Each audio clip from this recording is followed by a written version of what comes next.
작품 세계, 이 두 가지에 대해서 크게 좀 얘기를 해볼 거예요. 이미지를 만들 뿐, 아까 이미지 생산한다라는 말씀을 드렸는데 이런 거랑, 그리고 우연히 보여주는 실제, 이게 어떤 의미인지 좀 같이 볼 건데, 베이컨이 아까 말씀드린 대로 미술 교육을 받지 않았는데 이 사람이 이렇게 세심히 관찰하고 이런 거가 되게 잘했던 것 같아요. 그래서 이런 거를 통해서 뭐 영화, 의류 서적, 뭐 미술 갤러리, 그리고 일상에서 봤던 그런 장면들을 가지고 작품에 많이 녹여냈었어요. 이거를 보면은 말씀드렸던 풍경화, 70년대부터 풍경화 그렸다 그랬잖아요. 요거에 대해서 이 사람이 인터뷰한 게 있는데, 요걸 한번 보면은 이제 이 실베스터라는 사람이 인터뷰하는 사람이에요. 그래서 이 사람이 이 풍경을 보고 동물적 에너지로 가득 찬 것 같다, 이런 얘기를 했는데, 이런 게 이제 네가 원하는 그런 그림이냐 하니까 이런 에너지 같은 거를 자기는 이미지를 통해서 보여주고 싶다라고 한 건데, 아직까지는 감이 좀 잘 안 올 거거든요.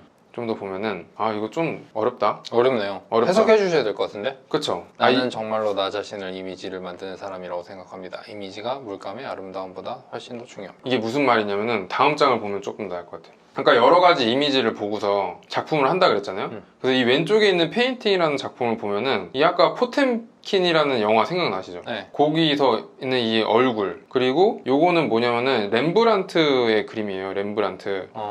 렘브란트의 도축된 소라는 그림인데, 요거랑 그리고 자신이 예전에 그렸던 거, 요런 거를 짬뽕을 해가지고 이 왼쪽에 있는 그림을 그린 거죠. 그쵸? 뒤에 보면은 이렇게 도축된 소도 있고, 그리고 이 얼굴도 보면은 살짝 있죠.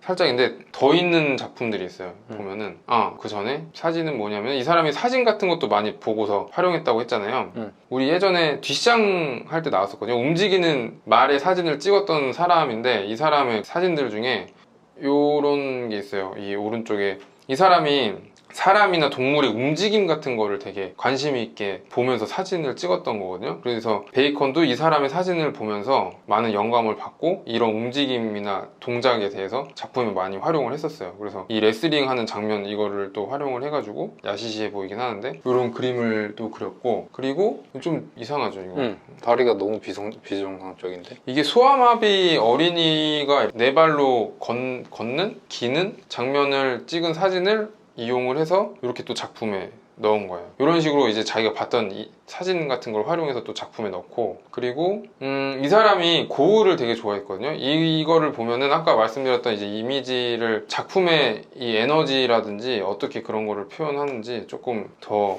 감을 잡을 수 있을 것 같은데, 고흐의 그림을 보면은 사진 같진 않지만 뭔가 그 그림 속에서 에너지 같은 게 좀 느껴지는 그런 게 있잖아요. 그런 측면으로 봤을 때 베이컨도 그거를 되게 높이 산 거죠. 그래서 근데 저 프란시스 베이컨의 동물적인 에너지?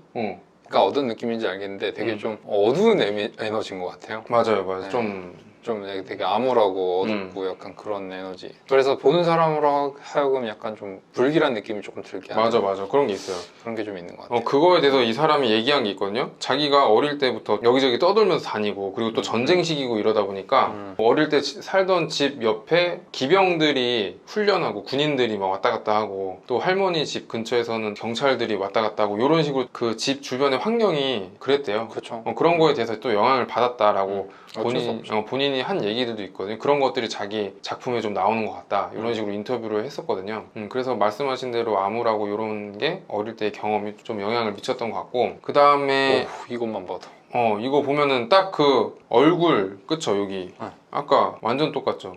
포템킨. 그 봤던 이미지를 활용을 해서 넣은 거예요. 여기서 이제 벨라스케스를 되게 좋아했는데, 이 벨라스케스는 어떤 사람이냐면은, 요걸 먼저 볼게요. 벨라스케스는 유명한 그림이 시녀들. 맞아, 시녀들. 요 그림이 되게 유명하거든요. 그래서 1600년대 사람이고 스페인 화가예요. 그리고 이 사람이 왕실 화가여가지고 왕실의 모습들을 그림을 많이 남겼는데, 베이컨이 왜 이 사람을 굉장히 높게 산 이유를 좀 들어보면은 베이컨이 작품으로 뭘 좀 나타내고 싶었는지 그런 걸 알 수 있는데, 베이컨이 활동하는 시대에는 이제 사진이라든지 영상이라든지 이런 것들이 많았기 때문에 어떤 걸 기록하는 데 있어서 다른 도구들이 많이 있었잖아요. 베이컨이 생각한 거는 그림으로서 뭔가 기록을 하려면 그런 보이지 않는 것들을 담아내야 된다, 그림으로. 그런 거를 많이 생각을 했었는데, 이제 벨라스케스는 1600년대에는 그렇게 사진 기술이 발달했을 때도 아니고 그림을 통해서 여전히 기록을 했을 때잖아요. 그러니까 벨라스케스가 베이컨이 생각했을 때는 이 그림으로서 그런 장면이라든지 사건도 잘 나타내고 그 안에 있는 인물들의 성격이라든지 그런 상황이라든지 이런 거를 잘 나타냈던 작가라고 생각을 했었거든요. 그런 면에 있어서 되게 높이 샀던 화가예요. 그래서 이 사람을 되게 좋아했고, 그래서 이 사람의 이 교황 그림을 보고 작품에 많이 활용을 합니다. 그래서 요거를 보면은 봤었던 요 교황을 그림을 가지고 왼쪽에 초상을 본 후 습작을 그린 거죠. 그리고 이 사람의 이 베이컨의 그림 중에 습작이라는 게 되게 많거든요. 무슨 뜻이에요? 습작은 이제 뭐 시도 삼아 그려봤다라는 그런 거죠. 네. 그래서 저게 사실 제목이 없는 거죠? 맞아요. 그래서 이 왜 습작 이런 걸 많이 붙였냐면은 이 제목을 사람들이 보고서 해석하는 걸 좀 거부했대요. 그 이미지를 딱 보고 그림을 보고 선입견이 생기니까. 그쵸. 뭔가 이렇게 해석하는 것보다는 딱 이미지를 보고 그 감정적인 걸 느끼기를 되게 원했다고 해요. 그러니까 이분은 뭐 어떤 의미를 담는다면 이미지 그 자체로 그쵸. 그거를 보는 사람이 받아들이기를 원했던 거예요. 맞아. 네. 그런 걸 통해서 이 사람이 했던 표현 중에 뭐가 있냐면은 감각의 개방. 그러니까 이 딱 그림을 보고 새로운 감각이 열리는 느낌. 근데 개방을 너무 하신 거 그쵸. 같아요. 좀 더 닫아도 될 것 같아요.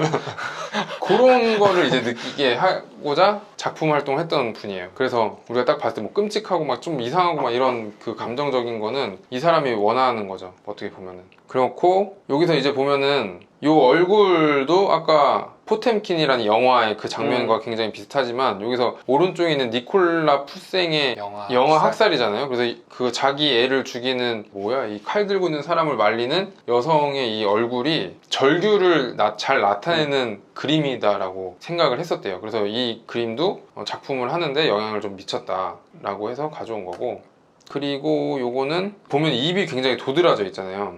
이 입이 모네의 이 해가 지는 일몰의 그것처럼 굉장히 뭔가 밝게 일몰의 느낌이 나게 그리고 싶었대요, 원래. 어디? 무슨 입이요? 여기 이제 입 벌리고. 입 벌리고 그런 게? 이건 좀 와닿진 않는다. 와닿진 않죠? 요 입인데 이거를 이렇게 모네의 일몰처럼 그리고 싶었다라고 해서 뭐 그런 인터뷰가 있더라고요. 근데 그렇지 못했기 때문에 조금 아쉽다. 이렇게 또 베이컨이 한 얘기가 있고, 그 다음에는 요거는 넘어가고, 또 이 교황 그림을 활용해서 또 많은 그림들을 그렸는데 비슷하죠. 뭔가 붉은 교황의 습작 해가지고 이런 것도 있고, 그리고 시리즈가 많아요. 이렇게 많이 활용을 했죠.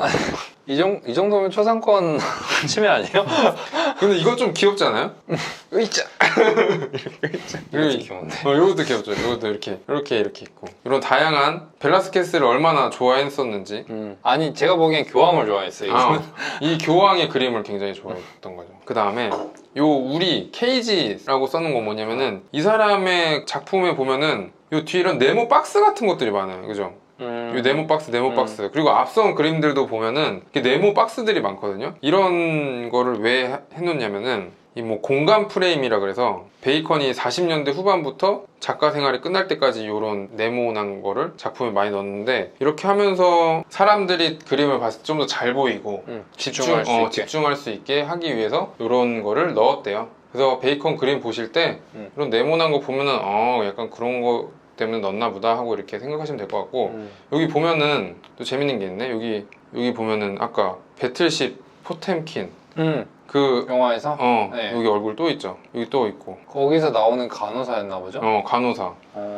이런 식으로 또 활용을 하고 이런 거를 볼 수가 있어요. 그래서 보면은 이 작업을 어떻게 하냐면은 어떤 이미지를 생각을 하고 작업을 시작해요. 프란시스 베이컨은 항상. 그런데 이거를 드로잉을 미리 해놓는 게 아니고 스케치나 드로잉 없이 바로 시작합니다. 바로 시작을 하는데, 그러면서 열심히 몰입해서 하다 보면은 어느 순간 이제 뭐 하는지 모르는 상태로 그냥 계속 그림을 그리는 거예요. 이걸. 그림을 그리는데 어떤 결과물을 생각하고 그림을 그리지만 처음에 어떤 거를 그려야겠다 대충 생각을 하고 시작을 하는데, 그거를 계획적으로 하는 게 아니라 그리다 보면은 자기도 모르게 그렇게 되어 있는 상태를 이 사람은 원하거든요. 그러니까 좀 이게 무슨 말인지 모르겠죠. 아니 무슨 말인지 알아요. 알아요? 네. 이건 뭐 쉽죠. 쉽죠. 맞아요. 무아지경 상태로 그리다가 딱 정신 차리고 보니까 내가 생각했던 그 그림이네. 이런 거를 좀 원했다고요. 그래서 우연성이라는 말을 되게 많이 쓰거든요. 그러니까 그렇게 계획적으로 이렇게 그림을 그리는 게 아니고 우연성을 항상 이 사람은 굉장히 중요시 생각했다. 그래서 이거에 대해서 말했던 걸 보면은 나는 잘 정돈된 이미지를 원하지만 그것이 우연히 발생하기를 바랍니다. 뭐 이런 말이라든지, 그리고 정확하게 나오기를 원하는데 어떤 것도 이야기하지 않습니다. 요거는 뭐냐, 그 뭔가 해석을 거부하는 그런 말이고, 그리고 이 실베스터라는 사람이 형태와 에너지를 함께 포착하려는 시도라는 말입니까? 하니까 그렇습니다. 뭐 이런 것들 보면은 이 사람이 어떤 생각으로 좀 작품 활동을 했는지 잘 볼 수 있는 말들인 것 같아요. 이 사람이 초상화를 그릴 때는 또 모르는 사람은 그리지 않았대요. 잘 아는 지인들 아니면은 초상화를 그리지 않았다고 하거든요. 그리고 이 초상화를 그릴 때 사람을 이렇게 앞에 놓고 그리는 게 아니라 이 사람의 사진 같은 걸 들고서 항상 작업을 했다고 하고, 왜 그러냐면은 대상이 앞에 있으면은 좀 자유롭게 할 수 없다라는 느낌이 들었대요. 그러니까 자기가 아까 무아지경의 상태로 이렇게 작업을 해야 되는데, 자유로운 마음으로 작업을 해야 되는데 사람이 앞에 있으면은 하기 어려운 그런 상태였다고 하고, 그래서 항상 이제 미안한 거 아니에요? 그럴 수도 있고, 뭔가 이제 아무튼 그 이미지를 받아들이는데 힘들었나 봐요. 그리고 이런 초상화들을 이용해서 베이컨이 하고 싶었던 거는 딱 얼굴이 그 사람과 똑같진 않는데 이걸 보고서 아, 저 사람이다라고 사람들이 느꼈으면 좋겠다 라고 생각을 했었대요. 얼굴이 똑같이 딱 생기진 않았지만 약간 이 그림에 이 사람의 캐릭터가 잘 나타내. 그 캐릭터라는 거는 얼굴의 캐릭터도 있겠지만 그런 내면적인 모습이나 성격이라든지 그런 거가 그림에 딱 나타났으면 좋겠다 하면서 초상화를 또 그렸다고 하더라고요. 그렇게 얘기했는데 제 초상화 저렇게 그리면 너무 열받을 것 같아 나는. 그러니까 초상화는 보통 이렇게 자기가 멋있게 나오고 이런 걸 원하는데 그래서 지인들이 별로 더 웃긴 게 내면을 보고 그랬다는데 내 내면이 저만 저거리면 화가 나겠어 안 나겠어요? 나지. 그래서 인터뷰 말 중에 그게 있더라고요. 실베스터라는 사람이 왜 이렇게 그림 보면은 좀 어둡고 음울하냐 사람들이 하니까 아, 이 사람들이 좀 정신적으로 불안정한 사람들이 많았다. 자기가 그린 사람들 중에 자기가 제일 불안하다. 그래서 그렇게 느낄 거다라고 또 인터뷰한 내용이 있어요. 그래서 이 사람이 또 이 말들이 참 이 사람의 작품을 잘 얘기해 주는 것 같은데, 겉으로 보이는 외관을 넘어서서 대상을 일그러뜨리는데 그런 왜곡은 다시 외관의 기록으로 돌아가기 위한 것입니다. 그러니까 말씀드린 것처럼 얼굴이, 이건 이제 자기 얼굴이잖아요. 히딩크 얼굴 잘 알잖아요. 그러니까 자기 얼굴을 이렇게 왜곡을 시켜서 일그러뜨렸지만 사람들이 딱 보고 아, 이 베이컨이구나 이렇게 알 수 있었으면 좋겠다. 이런 거죠 뭐. 그래서 또 어렵게 말한 거고. 그리고 저희 얼굴이 잠깐 안 나왔는데 촬영상 문제로 안 나왔었던 거고, 저희 얼굴이 다시 나오니까 이제 어쨌든 그렇고, 요 두 번째 말은 이 얼굴이, 요것도 똑같은 내용이죠. 이 얼굴이 일그러지고 잘 정확하게 똑같진 않지만 누가 봐도 이렇게 알아봤으면 좋겠다. 그런 거고, 다음에는 이제 작업실. 런던이다. 런던. 이 사람 작업실이 여기 있었대요. 여기. 이 표시들은 제가 이제 런던 놀러 갔을 때 이제 그럴 줄 알았어요. 표시해놓은 곳들인데, 맛집들이에요? 맛집도 있고 미술관도 있고 그렇죠. 어쨌든 여기가 작업실이었고, 보면은 거의 서쪽에 있구나. 거의 뭐 쓰레기장. 와, 진짜 대박이다. 작업하고 있는 게 보이네요. 그죠? 저게 작업이 되나? 이 사람이 이렇게 지저분한 데 또 몇 가지 이유가 있어요. 첫 번째는 이 혼돈 케이오스 안에서 편안함을 느꼈대요. 진짜 특이하다 이 사람. 그리고 이해를 할 수 없는 사람이네 이 사람. 그러니까 작업실에서 이렇게 쌓여서 먼지들 있잖아요. 이 먼지들을 갖고 작업을 또 활용을 했었어요. 그래서 내가 이 그림이 있어. 뭐냐면은 이것도 작업실의 한 장면이고, 보면은 무질서함 속에서 편안함을 느낀다 이런 내용들이 있고, 요거는 뭐냐면은 이 먼지를 활용했다 그랬잖아요.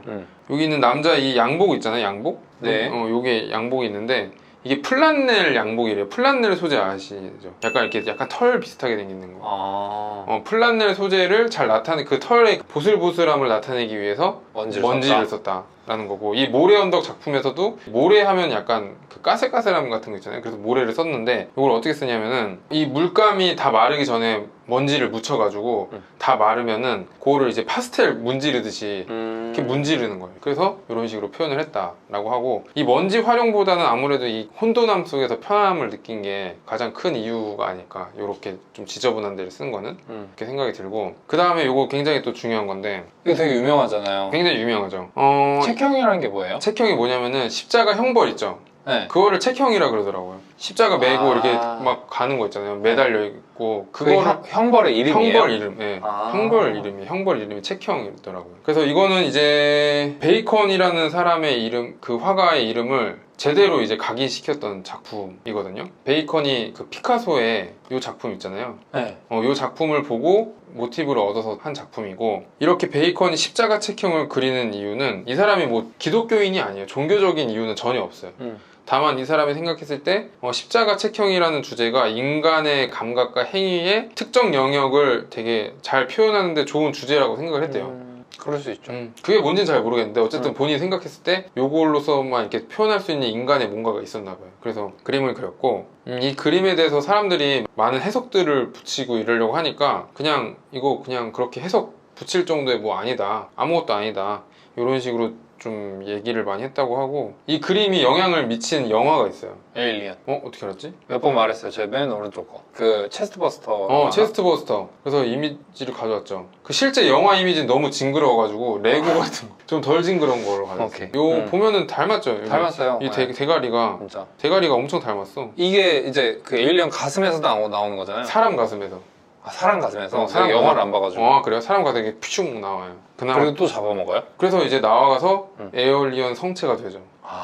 에어리언도 종류가 많아요. 어쨌든 그렇고, 그 다음에 앞선 거는 제목이 보시면은 잘 봐야 돼. 이게 영어로 된 제목을 보시는 게 나을 텐데, at the base of a 뿅뿅뿅 이고, 요거는 베이스라는 말이 없어요. 그 아까 작품 다음에 이제 그린 그림인데, 이 그림은 2주 만에 그렸대요. 2주 만에 2주 만에 그리고 이렇게 약간 술이 떡 단 상태로 항상 그림을 그렸다고 합니다. 그리고 이 그림을 그릴 때 캔버스를 쫙 놔두고서 따로따로 이렇게 그리다가 거의 이제 얘네들이 완성이 될 때쯤에 하나씩 그리다 완성될 때쯤에는 얘 그렸다 이렇게 막 돌아다니면서 막 그렸다고 하고요. 이거를 그릴 때 굉장히 그 술에 떡대가지고 자유로운 상태로 많이 그렸다고 하고, 여기 보면은 이 맨 오른쪽에 있는 거 있잖아요. 네. 이게 또 어떤 그림을 보고서 영감을 받은 건데, 치마부에라는 사람의 십자가에 못 박힌 그리스도 있죠. 이 그림을 보고 베이컨은 항상 이제 벌레가 기어 내려오는 듯한 느낌을 받았대요, 예수님이. 그래서 요거를 이렇게 돌려보면은 약간 비슷하죠. 여기 얘랑 벌레가 흘러내리는 듯한 느낌을 받았다고 해요, 베이컨이. 그래서 이런 그림을 그렸고, 그리고 이 십자가형이 책형이라는 게 베이컨이 생각했을 때 그냥 사람이 사람한테 할 수 있는 되게 잔인한 행동이라고 생각을 하면서 뭐 그렇다고 해요. 저도 뭐 어려운 것 같아요. 약간 그렇고, 그래서 이게 보여주고 싶은 것들이 자기가 이미지를 생산을 한다, 사람들이 봤을 때 그런 감각의 개방을 주기 위해서 이런 이미지를 만드는 작품을 했고, 그리고 이 우연성을 넣었다는 게 뭐냐면, 그림을 그릴 때 물감을 이렇게 막 뿌리기도 하고, 얼굴들이 이렇게 문대져 있잖아요. 이게 헝겊 같은 걸 이렇게 문지르고 문지르기도 하고, 그런 식의 작업을 했대요. 그러니까 그런 작업을 하면서 이게 계획하고 이렇게 딱 한다기보다 그냥 그 순간순간에 삘에 꽂혀서 착착착 하는 거죠. 그렇게 한 다음에 나타난 작품을 보여주는 거고, 그래서 이런 우연함을 통해서 굉장히 어떤 대상의 실제 모습과, 그러니까 똑같은 모습이 아니라 실제적인 캐릭터가 잘 나올 수 있도록 이 사람은 작품을 했다라고 요약할 수 있을 것 같아요. 어떻게 좀 공감이 되시나요? 공감은 되죠. 그러니까 무슨 말을 하려고 하는지는 알겠어요. 잘 모르시겠으면 책 보세요. 근데 솔직히 말하면 제 스타일은 아니어서. 근데 눈탱이님은 이거 왜 좋아해요? 베이컨 이분? 감각이 개방돼서. 땅구멍이나 개방하세요. 땅구멍은 항상 열려있지. 그래. 자, 다음에.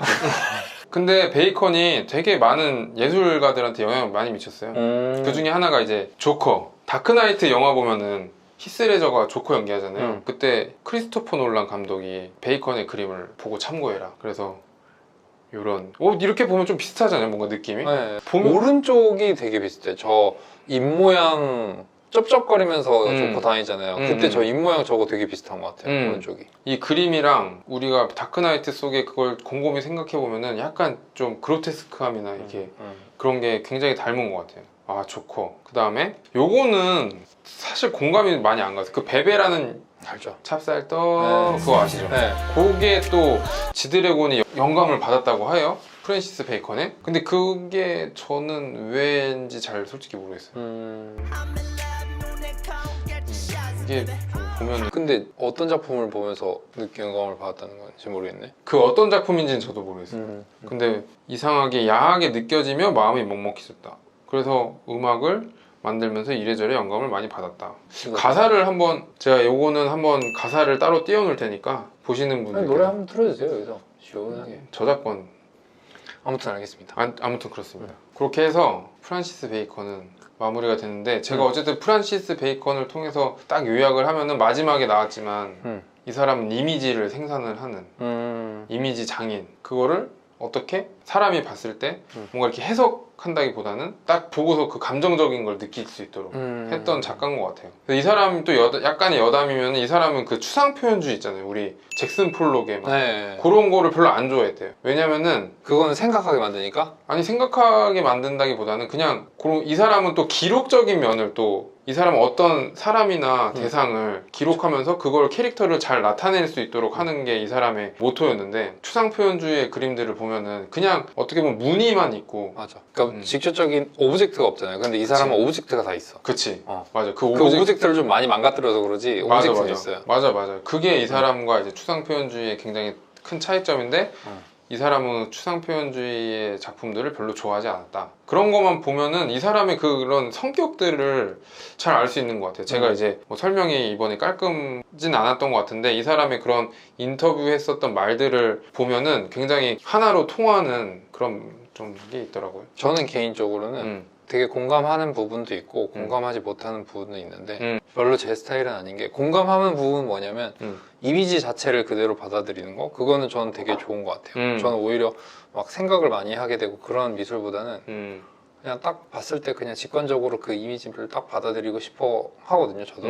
근데 조금 마음에 안 드는 게 너무 어두워요. 저는 왜냐면 저 박석보 선생님처럼 딱 봤을 때 치유가 되고 힐링이 됐으면 하는데 이 그림을 보면은 더 어두워질 것 같아요. 내 자신이. 어둡지. 네, 그래서 그런 의미에서는 별로 막 그렇게 찾아보고 싶은 그림은 아닌 것 같아요. 근데 뭐 여러 가지로 의미 있는 그림들을 많이 그리셨고 다른 미술가들한테도 영향을 많이 주신 분이니까 그쵸. 이렇게 한번 보는 것도 좋은 것 같아요. 아무튼 오늘은 알겠습니다. 여기까지 하고 오늘도 좋은 강의 감사합니다. 아이고 뭐 강의라고 할 것까지는 없지만 뭐 아무튼 감사하고 다음에는 이제 더 좋은 주제로 더 좋은 네. 주제로 찾아오도록 하겠습니다. 알겠습니다. 이만 마칠게요. 마칠게요. 안녕히 계세요. 안녕히 주무세요. 안녕.